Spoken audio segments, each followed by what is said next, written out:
रात के 2:13 जगह राजस्थान का एक छोटा सा गांव। 3 दोस्त शराब पीने के लिए निकले थे और सुबह होते उनकी लाश मिली और हर लाश के आसपास खून की छोटी छोटी बूंदें, जैसे किसी ने जानबूझ के छोड़ी हो। ये कहानी है रक्त बीज के पहले खून की। साल था 1980। गर्मी का दिन।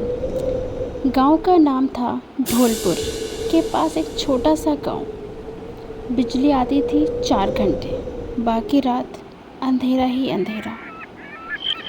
उस रात 3 दोस्त थे, राजू, मोहन और सुरेश।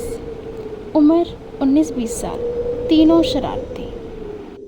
उन्होंने सुना था गांव के बाहर एक पुरानी हवेली है।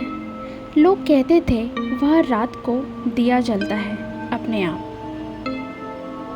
उन तीनों को नशा चढ़ गया था। सोचा डर के आगे जीत है। रात के 1:30 बजे तीनों निकल पड़े टॉर्च लेके। गांव के कुत्तों ने भौंकना बंद कर दिया था। अजीब सी खामोशी थी, जैसे कोई सांस रोक के बैठा हो। हवेली गांव से 1 किलोमीटर दूर थी।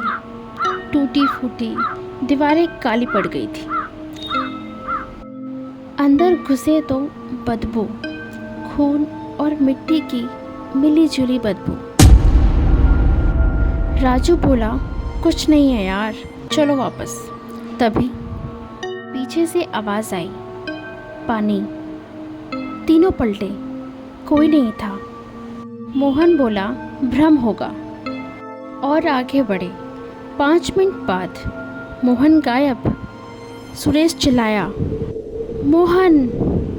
जवाब में सिर्फ पाँव घसीटने की आवाज़ और टप टप टप, जैसे कोई भीगा हुआ हो। राजू ने टॉर्च घुमाई। सामने दीवार पर हाथ के निशान, खून के, ऊपर तक जा रहे थे, छत तक। तब सुरेश ने देखा कोने में एक साया, लंबा, बहुत लंबा, सर झुका हुआ, हाथ से खून टपक रहा था। फर्श पे गिरते ही वो बूंद गायब हो जाती थी। सुरेश ने चिल्लाना चाहा, पर गले से आवाज़ ही नहीं निकल रही थी। अगले पल अंधेरा। सुबह गांव वाले आए, सिर्फ राजू मिला, बाकी 2 लापता थे। राजू 15 दिन तक कुछ नहीं बोला। जब होश आया तो सिर्फ एक लफ्ज़ बोला, बूंद। और उसके 3 दिन बाद राजू भी मर गया। दिल फट गया था डर से। पुलिस ने केस बंद कर दिया, भूत प्रेत लिख के फाइल बंद। पर सवाल यही है, था कौन वो? जवाब 1000 साल पुराना है।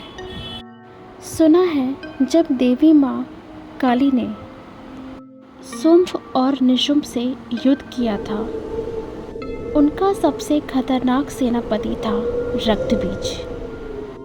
उसने ब्रह्मा जी से वरदान मांगा था, हे प्रभु, मेरे शरीर से खून की एक बूंद भी अगर ज़मीन पे गिरेगी तो वहाँ से मेरे जैसा ही एक और राक्षस पैदा हो जाएगा। इसलिए देवी माँ ने उसे मारा नहीं, उसे बंद कर दिया एक कोने में श्राप देकर। बोलती है, जब तक दुनिया में लोभ और हिंसा रहेगी तो जिंदा रहेगा। 1980 में उस गांव के एक तांत्रिक ने लालच में उस कुएं का मुंह खोल दिया और रक्त बीज जाग गया। आज भी उस गांव के बुजुर्ग कहते हैं, पूर्णिमा की रात उस हवेली के आसपास मत जाना। ज़मीन पे लाल बूंदें दिख जाए तो समझ जाओ वो आ गया।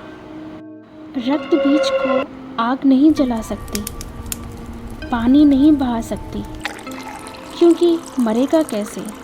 मारोगे तो 100 बन जाएंगे।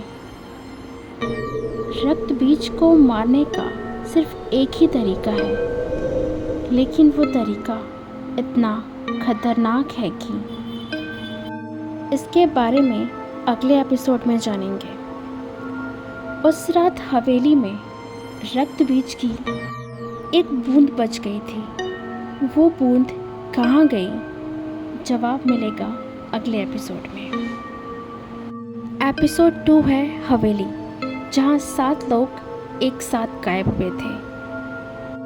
कमेंट में लिखिए जय माँ काली, ताकि रक्त बीज की नज़र आप पर ना पड़े।